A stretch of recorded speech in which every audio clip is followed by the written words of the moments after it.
Great, great. I'm so excited to be here with you all today. And today we're going to be talking about thinking your way to prosperity. And during our time together, you will know how important it is to be in charge of your thoughts, what you say, and what you really feel about money, and how this will make a big impact on your financial life. You're going to have tools you can take away to grow your prosperity on purpose. And hopefully at the end, you'll feel maybe a little bit more clear, calm, and inspired about how to use your money to create what you most want in your life. And great. So let's get started. I was reminded about a story about our son when he first started to drive. At the beginning of COVID, both of our young adult kids moved home for a while. They were there for quite a while. And I was thinking about when Benji was about 16 and a half. So he was a relatively new driver. And my husband, Stephen, was going on a trip and his plane was coming in late in the evening. So I said to Benji, you can use Dad's car while he's gone, as long as you pick him up at the airport, because I like to get up really early. Benji wanted to use the car, and Stephen would, of course, appreciate being picked up from the airport. So it was a warm June evening that Stephen was coming back. And on my way upstairs to go to sleep, I said to Benji, "You're going to get Dad, right?" He said, "No problem, Mom." So I fall asleep. I'm in a deep, deep, deep sleep when I get woken up, shaken awake by my son, and I look up and our 6 foot tall 16-year-old is standing on the side of my bed in tears. And he's like, Mom, you have to get up. You have to get up now. And I look at him and I'm like, Benji, what's wrong? Are you okay? And he said, I'm okay, but Dad's car. I hit Dad's car on the side of the garage. And I'm like, okay, you sure you're okay? He's like, I'm fine. And I said, let's go down and look. So I'm walking down the stairs thinking to myself, like, how bad can it be? I open up the garage door. I look at my husband's car and I start laughing hysterically. And Benji's like, Mom, why are you laughing? I said, Benj, how did you possibly do this much damage and not take the garage down? So this is what Stephen's car looked like after we bent the bumper back. But imagine that the bumper was perpendicular to the front of the car. And so when Stephen got his car fixed, I was actually upset that I didn't get a picture of the bumper like that. So I said, go and, when you pick up the car, get the bumper. And this is what we did with it. We left it for Benji as a gift on his bed. And our kids have whiteboard walls in their bedrooms. And we left him this note. And we said, Benj, we know you wanted a car. Oh, you wanted a whole car? We thought we were so funny. He actually thought this was funny. But I'd like you to think to yourself, like, why are teenagers the biggest demographic of people that get into car accidents? And go ahead and put this in the chat if you're thinking about, like, why would that be that kids are the biggest demographic? So go ahead and type in there, and to all panelists and attendees so we can see. Sometimes, no experience, Sarah. Sometimes, and distracted, more carefree risk takers. That is a very nice way to say, because they're dumb. Too much of a hurry. Yeah, I think it's because all those things, and because their attention is in the wrong place, right? And we do this all the time with money. It's about where you put your attention. And lots of times we're focused when it comes to money or money worries on the wrong things. And what we're going to talk about today is how to shift that and the model for creating prosperity on purpose to focusing on things that are going to get you closer to your goals. So this is a model I've developed on creating prosperity on purpose. And if we look at the bottom part of this pie for a second, I think most of the financial services industry immediately jumps into action know-how. Like, okay, we're going to teach you financial concepts, of course, important, stepping into action. People do this with their money too. Like, okay, what should I do with my 401k? How much should I save? What is budgeting? And those are clearly important. But the top half of this pie, I think, is an actually bigger driver to you getting what you want. or leading up to you being able to most effectively handle the bottom part of the chart. So that's where we're going to put most of our attention today. I am going to give you action steps. Hopefully you are going to have more know-how, more knowledge on areas that maybe you hadn't thought about before when it relates to your money and your personal finances. So we're going to start with mindset. And what you think and believe about your money, what you think, say, and believe about your money has a huge impact on what shows up in your life. So this is me when I was little. I don't actually know how old I was, but imagine young enough to be getting a bath in a sink. That's my mom. And I was developing my subconscious beliefs at this age, including my money beliefs. So Dr. Bruce Lipton, who's a cellular biologist, says that we develop our subconscious beliefs sometime between conception and age 7 is when most of them are formed. And that 95% of the time we operate out of our subconscious. And that includes your money beliefs. So Maggie mentioned I had done a TED Talk. It was about how to teach your kids about money. And one of the things that I really emphasize in there is that any of you who have little kids, you think, oh, I'll teach them about it a little bit later, but they're soaking up all sorts of information. So think about, for yourself, what is your earliest money memory? Like, what is it that you saw or heard growing up? My parents, in my memory, I don't remember them teaching me about money, but I got lots of messages from just watching what was going on. So it was very traditional family. I was lucky enough that, I had both parents, and my dad went off to work and my mom stayed home and took care of me and my 2 brothers. And so as I grew up, even though my parents never would have told me this, I had thought like, oh, that's what a husband's job is to go make money and not my job. Now, that doesn't make any sense once I kind of uncovered that belief, but I had to pull it out from there to here to realize that I was operating under this belief that really wasn't serving me. I mean, at the time when I explored my money personality, which was right at the start of my business, for many years, I was a financial advisor, and I started my practice at like 27 or 28. I had all these letters after my name, and I realized I was thinking that was my husband's job. And I really believe if I hadn't uncovered that and said that's ridiculous, then I wouldn't have been as successful as I've been in my career. And just because you believe something, doesn't mean it's true, and doesn't mean also that it's that hard to get rid of that belief, because sometimes it's just going, oh, well, that doesn't even make any sense. So I encourage you to think for yourself, like, what was it that I heard and saw growing up about money and how that might impact you? Some things are going to be assets, like really great. Your parents taught you amazing lessons, and maybe there's some things that are less than excellent with that. Now, this word prosperity, so as Maggie said, our book's called Picture Your Prosperity, and I really love this word. It's kind of my big word, prosperity. And the reason I love it is because it means so many different things to different people. So go ahead and put in the chat, when you hear the word prosperity, what is evoked for you? What do you think about? What's some of that definition for you? So please, again, to all panelists and attendees, if you can change the drop-down menu so we all see what you're writing. And let us know, like, what does that mean for you? Rich, moving forward. Thanks, abundance. Agatha, freedom, ease. Erica, thank you. Happiness, peace, success, and abundance. Success. What do I want? Freedom, having time, abundance. Yeah, so this is what I hear a lot. Money comes up, of course, but it's more expansive than that. Freedom. Thank you, guys. The definition in the dictionary is the condition of being successful or thriving. And isn't that what we really want? Sometimes people think, well, if I just had more money, it would all be okay. But as we'll talk about in a second, not necessarily. The money doesn't solve the issues that you have. It doesn't solve your thinking issues with money. It just might make things easier to some extent. So I want to make this distinction between scarcity thinking and abundance thinking. And you probably heard this before, but I found it's helpful for people to have some context around this.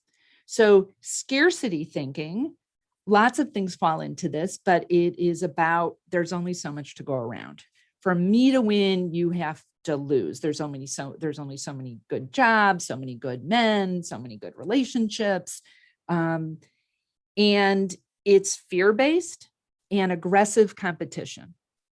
So another way that it might show up, like if you've ever had a friend have something really good happen to them, it might be in her personal life or relationship that she's in, or a new promotion, or something happens to someone at work. And part of you knows you should be excited, but you're a little bit like, yeah. Or something happens to someone else you don't even have that much of a relationship with, and you're discounting. Oh, well, they must have cheated to do that, or that's not really what I would want anyway. That's really scarcity thinking. Abundance thinking, on the other side, is that there's more than enough to go around. There are many, many opportunities. I just have to look for them a different way if they're not evident. I believe many of our world problems are based on people having scarcity thinking versus abundance thinking. Abundance thinking just feels more expansive, and it's not directly related to the money. So someone can have lots of money and have scarcity thinking, and basically they are self-impoverished. They are impoverishing themselves in their minds. So when I was a financial advisor, I worked with people over the years that had more than enough money, plenty of money, but were always so scared they were going to lose it, or afraid to spend it on things that would make them feel better, make a difference for other people in their life. And that had to do with their beliefs. So it's really not just about the money. Now, maybe there's also the situation where maybe there really is a little bit of money and there's tons of fear, which can happen to all of us. But there was a book called Scarcity.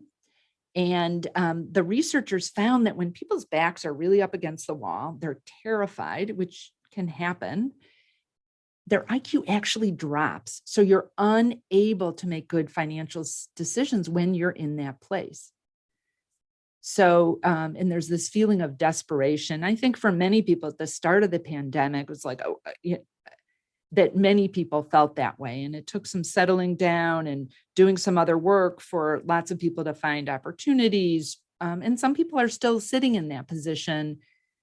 And to move to the next part, abundance thinking, even with there's small amounts of money, if you can move from that like fear-based thing to a more hopeful, optimistic place, then you can start to find solutions.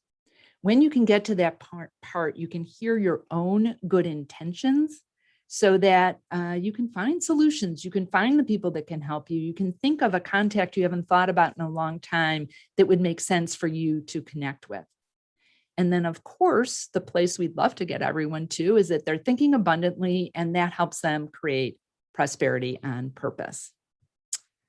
Does anyone here, without Googling, know what the definition of abracadabra is? You know, we like the magicians use. Go ahead and put it in the chat. There's a prize if someone gets this. So I'm going to pause for a moment.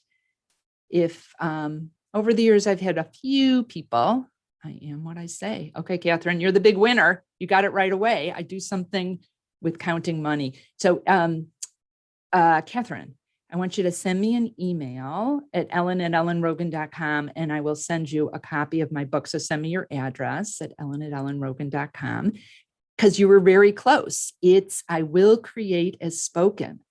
So it is kind of, as Venice said, something about magic, revealed, right? So I will create as spoken.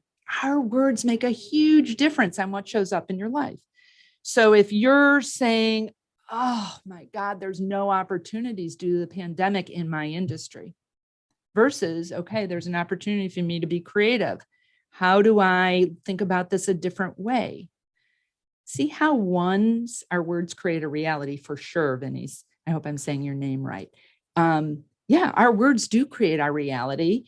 And so to be very deliberate about how you use them is incredibly important. And I know some of you know this in many of your lives, and maybe you haven't thought about it in your financial life. Now, I don't want to step over the fact that the last year has been incredibly painful for lots of people. Some of you out there might be doing great. You're in an industry that actually soared during this, and maybe your family's been very healthy. For others of you, there may have been really great losses this last year. Now, I don't want to step over that. I'd offer the invitation for all of us to reframe things a little bit, because if it wasn't this last year, there may have been another part of your life. Maybe it was 2008 with the recession or something else happening at your company where all of a sudden things changed and it feels scary and awful. And maybe you dipped into that scarcity side of things, even if you're super optimistic. And what if you could look at this as the toughest financial boot camp you've ever been through? Because what happens when you work out and you're flexing that bicep muscle or using weights, you're actually causing trauma to your muscles. And when they heal is when they get stronger. And I believe there's so many opportunities for people to do that, even in difficult times. Now, I'm not saying it's fun and you're like looking for those opportunities, but to turn it into a growth opportunity will have you come out so much stronger, so much better financially. Just a quick story. I was talking to a woman who in 2008 had all these gyms, and she got a little overextended, having to go bankrupt. And in 2010 started an online fitness company. Well, do you think she was doing well now? Yeah, right. She was poised for this. So although she would never have wanted to go through that, she was ready for what came down the road because she adjusted. So here's some other ideas to train your brain to make prosperity a habit and create prosperity on purpose. So one is to find good news. Too much news, actually too much financial news has been shown to reduce your returns because you feel like you have to do something. There was a study done that if someone just watches 5 minutes of news in the morning versus someone who didn't, at the end of the day, that person was significantly less happy. So I'm not saying you don't ever watch the news. Clearly, there's lots going on. We have to know. In the last year, I've watched way more news than I have probably in the last 10 years. But to be discerning in how much you take in and notice how you're feeling about it. To clean up messes, this is clearing up some clutter for yourself, whether it's physical clutter. I'm going to give a little disclosure here. Whenever I say this, I feel a little out of integrity because just out of the camera shot is a whole pile of papers that I periodically go through. So, we teach what we need to learn, but clutter, paper clutter can distract you from focusing on what you most want. And maybe some of you are out there like, no, I get that. I am meticulous. I invite you to look at whether you have any mental clutter out there, especially around your finances, something you did and wished you didn't, something you didn't do that wished you did. Right. So now, one of my favorite tools is to say cancel clear. So if you have a thought, a scarcity thought, before we get started, Maggie and I were talking about tech issues and Zoom issues. And I said, cancel clear, cancel that thought, clear it away and replace it with something instead. So we replaced it with, look, she's got slides backup. I have backup. I have my phone. Like, we're okay. Hopefully it won't happen. But we all have those thoughts. I actually realized I'm very optimistic, but I ended up doing this 7-day silent retreat the summer before last and realized I have a lot of disasterizing thoughts. They just don't hang around a bunch. I didn't even realize I had them. But now when I notice them, I immediately think or say out loud, cancel, clear. I had someone once tell me they say *7, which is how they deleted messages off their voicemail box, whatever works for you. Get support. There's tons of support at Savvy Ladies. Maybe you have a financial advisor you work with. Maybe you have a group of friends or trusted family members you can talk to about your money. Because especially when we get nervous, sometimes some added perspective can help calm that nervousness down. Focus on gratitude and giving. We're going to talk about that in a little bit. And breathe and meditate. When I first mentioned this years ago, I kind of said it was like a nice to have. I actually believe that for you to be successful financially, it's crucial to have a contemplative practice, whether it's walking in nature, sitting in meditation, whatever, petting your dog, whatever it is, but to have some quiet so that it's not constantly spinning inside. So let's go ahead and take 3 breaths together. Inhale if you can through your nose with a long, slow exhale. Inhale, exhale. See if on this 3rd breath, you can actually feel the breath going down to your belly, maybe putting your hand there. Inhale, exhale. So that's a mini meditation. There's tons of apps and all sorts of great things. I have some resources for you. You can ask this a little bit later that I have all these listed, but there's so many ways to do this now. I think it's crucial in the world we're living in, probably always crucial, to have some way to slow down our minds and hear our own good intentions. Okay, next we're going to move on to vision. Your success is directly related to how clear you are on what you want to achieve, directly related. And then I know that's obvious, but sometimes we're just not that clear on what that is. And part of the way that this works and why it's so important, we all have something called the reticular activating system, which is about the size of your pinky, and it's at the base of your skull, and it helps us filter information. So it helps us decide what's important. It's that thing that if you go back in the Wayback Machine and think about being at a party with a lot of people and someone called your name from across the room, you heard it because you've been trained that that's important. Or if any of you have bought a new car and then all of a sudden you see tons of them on the highway, you didn't go out looking for them, but it became something that was important to you.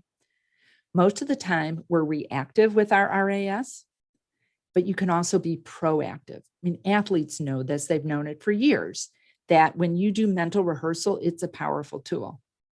Well, it's not just for physical activities. If you have an interview coming up, to be imagining in your mind's eye or thinking exactly how you want that to play out. So we're going to go through an activity with this. You don't need a medical certificate to do this, to activate your RAS.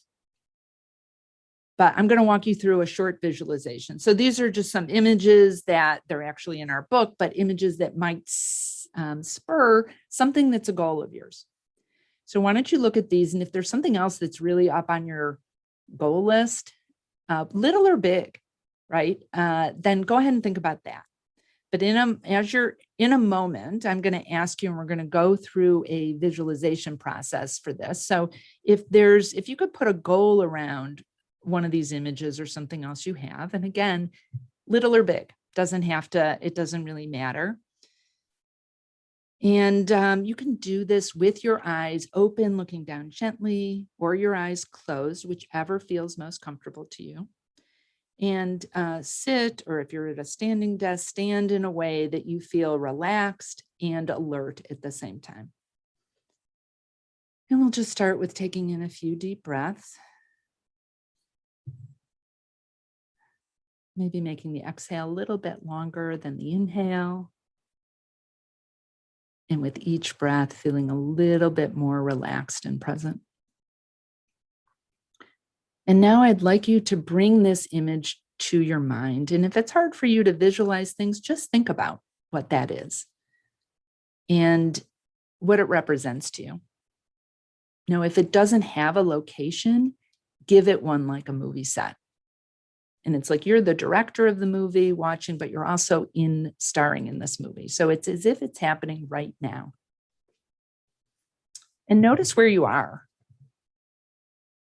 What's around you? What do you see?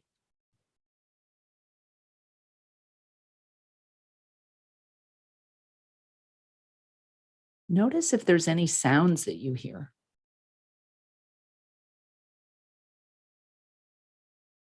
What the air feels like, if there's a temperature to it, or what that feels like to you. Are there any smells or aromas? Are there other people there with you? If so, who's there?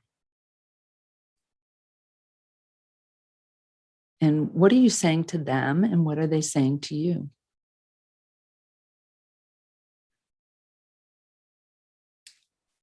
Now, as this in your mind's eye is playing out, as if it's happening right now, notice how you're feeling and actually feel that emotion. Excitement or calm or peace or love, whatever that is for you. And if you can, notice in your body where you feel that.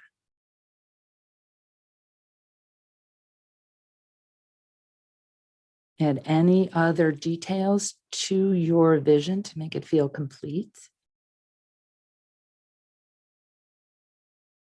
And when it feels complete, you can gently open your eyes and bring your attention back here. So that very short visioning activity, I've had, over the years, people in workshops come back and say they found the perfect wedding dress. I've had people get new jobs, people taking trips that they wanted to take. I'm not promising any of those things right now, but it is something you can do on a regular basis. I've been picturing us being here together, each and every one of you getting some nugget of information that will make a difference for you, that we have fun together, that it's engaging, right? And this can be the start of a visual financial plan for yourself, what we call a prosperity picture. I'm just going to slip off camera for a second to show you mine. So, so some of you may be familiar with a vision board. It's like that. It has a little bit more context. So I'm going to give you a link if you want to download these images to get you started, and a board and some other resources. You can just open your phone and the camera will give you the link to this. Or if you want to go to ellenrogin.com bonus, there's some meditations there. There's all sorts of resources that I wanted to make sure that you have to continue this work. So ellenrogin.com/bonus.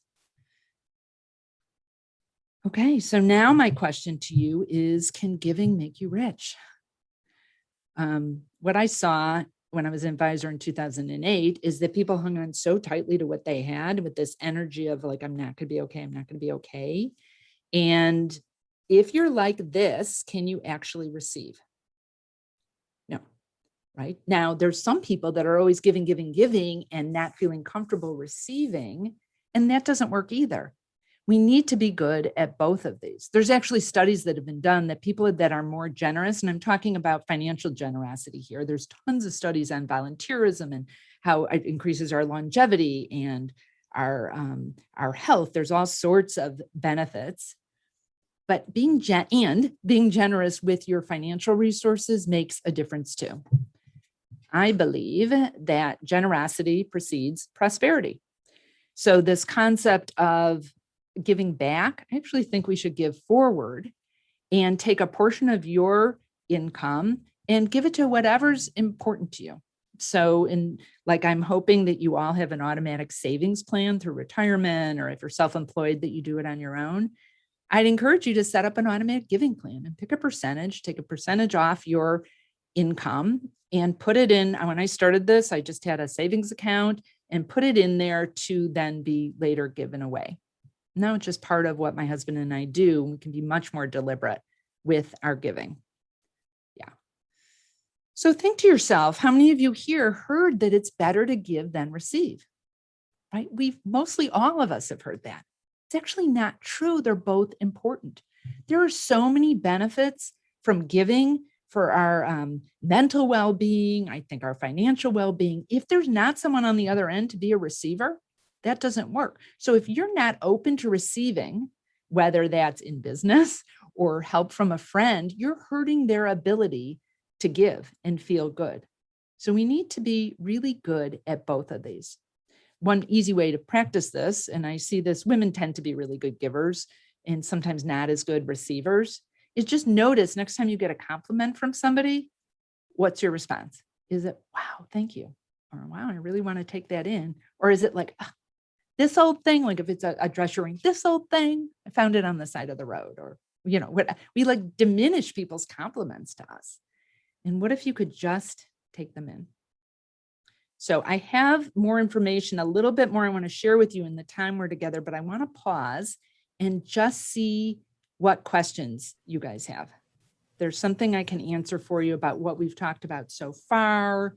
And I do have some really good stuff at the end to share. Thank you, Ellen. Yeah. I'll remind everyone, if you have a question now, you can use the chat box and you can send it to everyone, or you can also use the Q&A section. So Ellen, we did have a question for you that's asking if there are things you can do to help someone else shift towards a prosperity mindset. Yes. One thing I love to do is to shift the conversation. In my introduction, Maggie said I was an abundance activist. And part of that is turning this conversation over. So we've all been in conversations with someone who's just constantly complaining about things. And if you can not diminish them and not be like, oh, you should have a positive attitude, which I've made that mistake before because no one wants to hear that. It's just annoying. But just be like, oh, wow. Can you shift it to something more positive or bring up good things that are actually happening, or just asking a question? Wow, have there been any, I know it's been really hard during COVID, but have there been any gifts that you found? Or, to try to have them be more aware and shifting that and not being the person that's continuing that conversation. In Chicago, I decided like 10 years ago, I was going to stop complaining about the weather because it just made me feel bad. And so now when I'm like, if I, was downtown in Chicago and someone's like, oh, it's so cold, I would say something, smile and go, and it's so sunny out, isn't it? Like, isn't it great when it's sunny? Just to kind of move that conversation differently. I see Agatha's question about how do you get clear about what you want? Yeah, I know. It can be hard. And sometimes the question to ask is, or what you put out there is, I'm more clear on what I want. I'm open to being clear. I started in the last bunch of years journaling, and just use that as a prompt. And don't worry about the answer. Like, what is it? Where should I be going? What is it that I want? What is my purpose? And I just start typing, and sometimes amazing things come out. Sometimes they don't, but it's just asking that question and asking for clarity. I'm continuing to get clear on what I want. The other thing I love to do, and this is a fun journal prompt, is to finish the sentence. Wouldn't it be cool if? Wouldn't it be cool if? I always, when we do that, walk people through that visualization we went through, I'm always picturing getting hired to speak in Australia for a lot of money, getting flown over there, that my husband comes with because I think I want to live there, but I've never been. So that was how I came to that was, wouldn't that be cool if? Wouldn't that be cool if that happened? So I hope that's helpful, Agatha. Thanks, Okay. Ellen. Yeah. There's another question here, how to address feelings of not being deserving.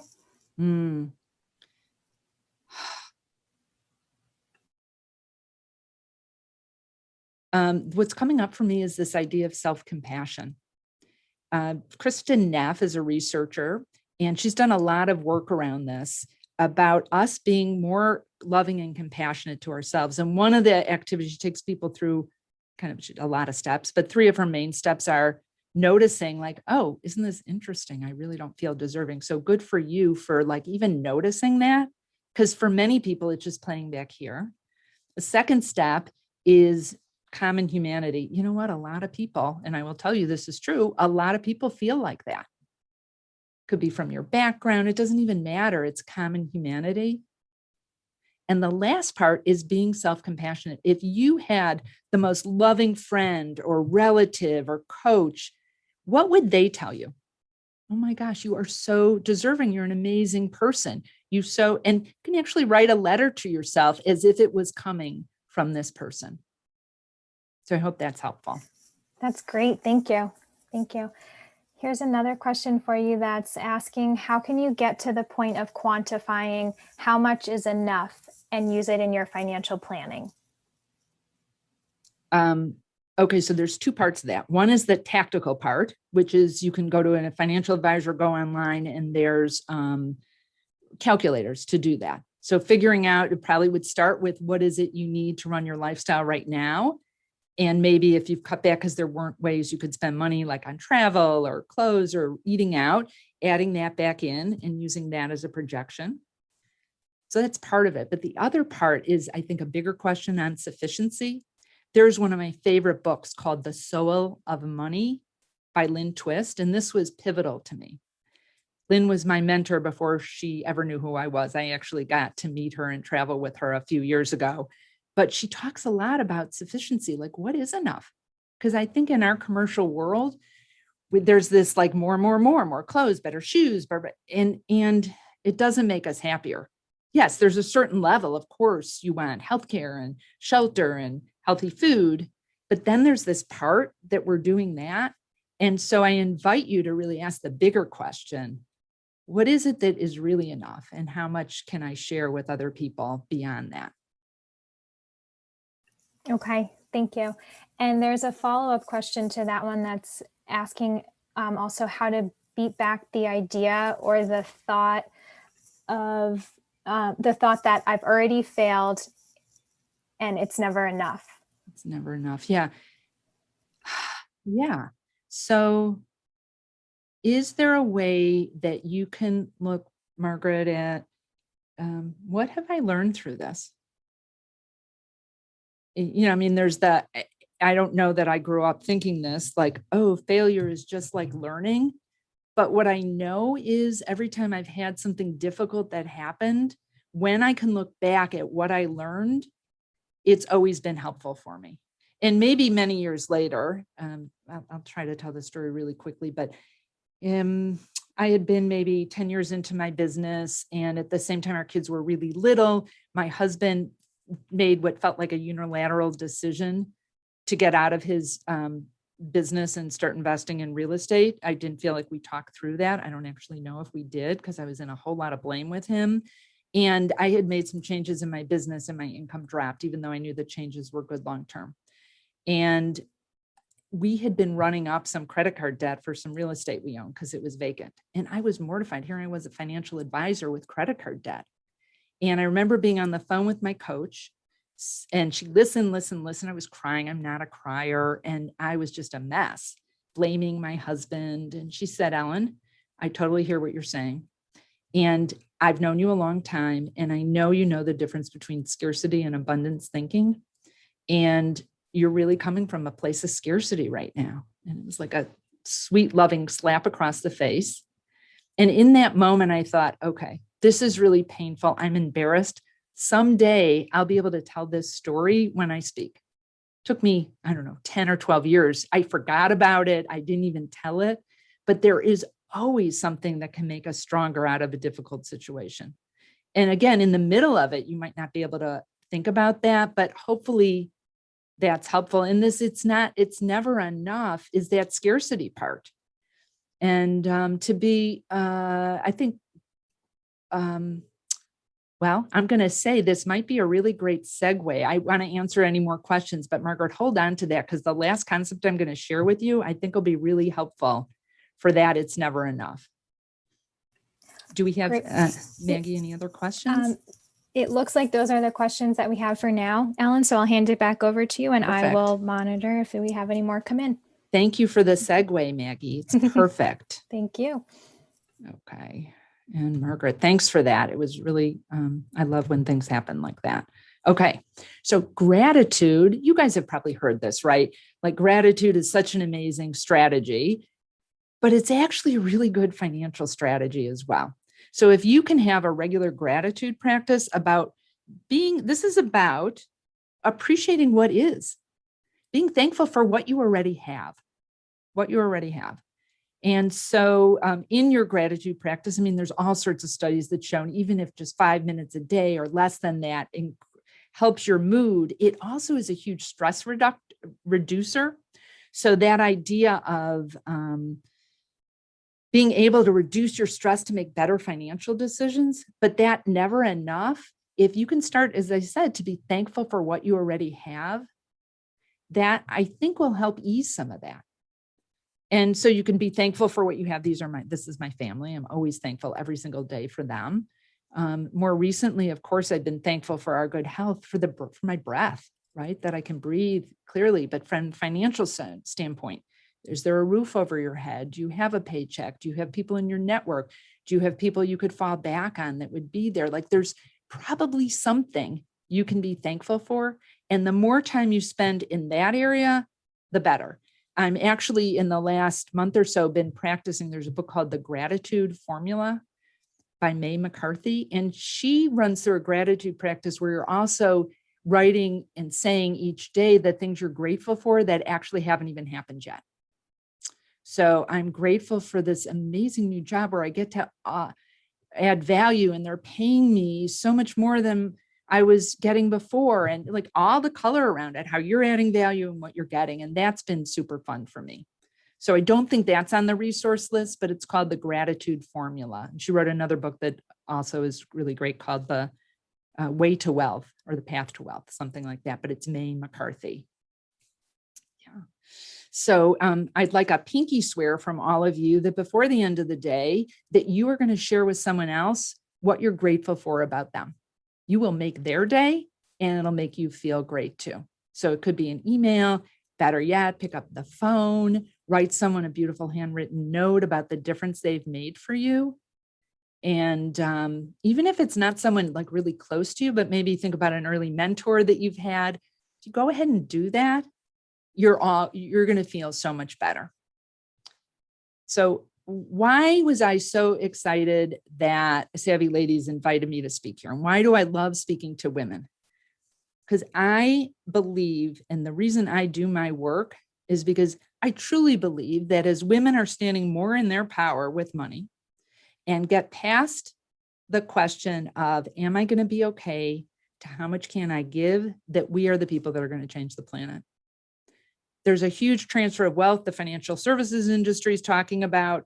Where I go with that is, wow, if just 10% of that were used for positive change, every child on the planet could be fed and educated. Diseases like breast cancer and Alzheimer's and autism would have so much funding that it would last for years, and that we can truly make a difference with this. So I'm hoping that that will encourage you all. Set up your automatic giving account. Think about this idea of what is enough. How much can you give to make a difference for other people? And of course, for yourself. Of course, for yourself. And I just want to end. I have a quote in a second, but this was last summer about, I don't know about you, our family's been taking a lot more walks than we were pre-COVID. And I walked outside with my husband and our son and looked up, and this is what I saw. I saw a heart-shaped cloud, and I was like, oh, that's so cool. And Benji, of course, is like, Mom, that's no big deal. And we looked back up and it was gone. So just want to end with this Gloria Steinem quote, that there's no greater gift than thinking you had an impact on the world for the better. So thank each and every one of you for your time and attention today. I'm thrilled to have been here with you. Thank you so much, Ellen. This was great. And I did want to share in the chat, I'm not sure if you saw it, but I just wanted to let you know some messages from our attendees today. Loving the sentence, we teach what we need to learn. Loving cancel clear and give forward. Thank you, Ellen. Amazing. Excellent. I love all of the points you've raised. Thank you very much, Ellen, for a wonderfully inspiring session. Just a lot of messages thanking you, and everyone really enjoying today's presentation with you, Ellen. Well, thank you. And I uncrossed my arms and took them in. So I'm receiving those beautiful thoughts. I'm grateful. And thank you again for inviting me to be here. Thank you so much. Thanks everyone for joining us today. We'll be sending out a follow-up email soon. Thank you again, Ellen. It really was very inspiring, and thanks for taking the time to be with us today. My pleasure. Thanks. Bye-bye.